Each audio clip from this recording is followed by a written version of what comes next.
What's up, YouTube? Today's true story is going to be about Richmond, California. If you don't know Richmond, California, well, you might know now. It's where Master P got to start. It's where Coach Carter was filmed.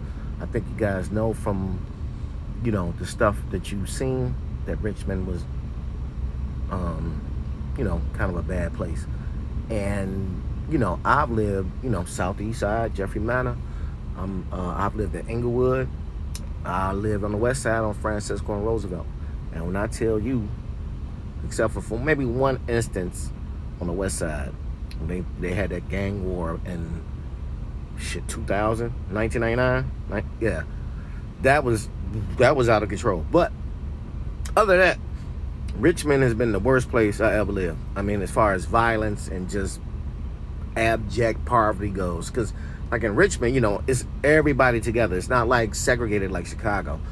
You have one block, you're going to have some Asians, some Mexicans, some black people, some white people all on one street.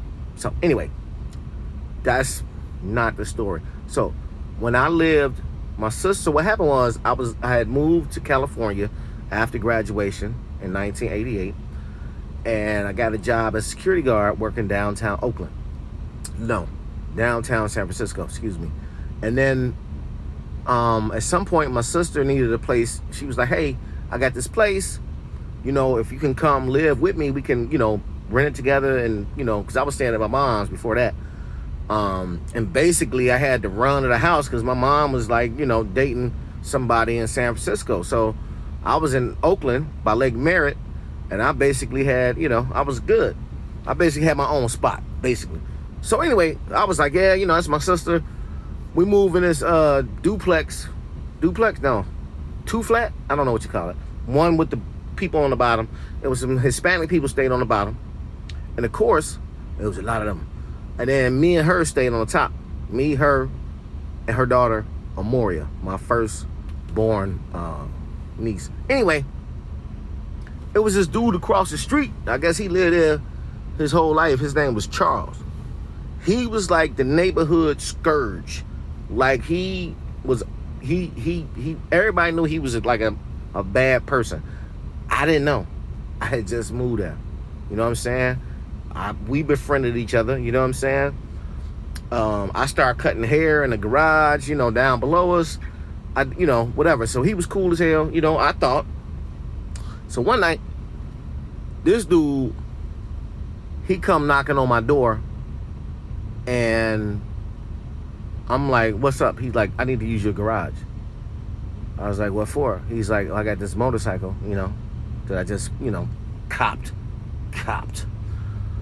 And I need to get it, I need to, start it.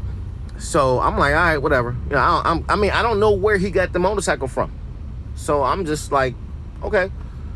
So he go in the garage. He jimmy the thing, the ignition. He get it started, and so then I'll go to open the door to let him out. He drives out. He turns, and then next thing I see is like 50 Mexicans running like from the other way. Like he went that way, they came from this way. It was like 50 of them. And this one big one came up right to me and put a knife, one of them Rambo knives. He put a Rambo knife right here. He was like, where he going? Wait, I was like, I don't know where he going. I'm not his co-pilot and shit. He on a motorcycle. How can I know where he going? He's like, man, this dude stole a motorcycle off the same street he live on. That's how wild this guy was. Then not only that, so they all hopped in. So they let me go. I was like, bro, I don't know, man. I just came from the store. I got a 40. You know what I'm saying? Dude asked using my garage. I let him. I don't know nothing about where he got it from. It ain't on me.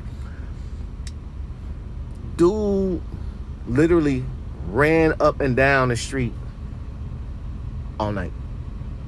All night. Just kept doing it. Just kept. He was like taunting these Mexican dudes. You know what I'm saying? And I was just like, you know what? This is stupid. So Eventually, one of the Mexican dudes came back to my house and said, "Hey, just tell him to give it back, and then we won't be mad at him." That's when you know. That's when you know you was on some bullshit. When the people just be like, you know what, fuck it, just give it back. That's it. Just give it back, and we not gonna, cause you live on the block. You live on the block. His whole family. I mean, you know what I mean? They could have. So anyway, that's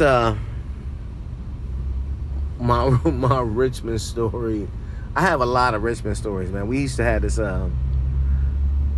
so at the end of the block, right at the end of my block, there was a baseball field, and on Sundays, we would go out there and play softball, and it would be a black team and a Hispanic team. And so all the Hispanic people, they would bring like Budweiser and shit, and then we'd all be out in the field with 40 ounces of Old English. It was we always lost. They always whooped our ass off of Budweiser versus us being on Old English. Because you know malt liquor is malt liquor. You know what I'm saying? But it was all good up until that time fucking Charles stole that goddamn motorcycle. Then didn't nobody want to, be around nobody. And it was all kind of tension and drama and, shit like that. So that's my first Richmond story. Appreciate y'all. Hope you like it. If you do, please subscribe, share it. And I'll keep posting stories because they're all true, for one. And I just like doing it. Love y'all.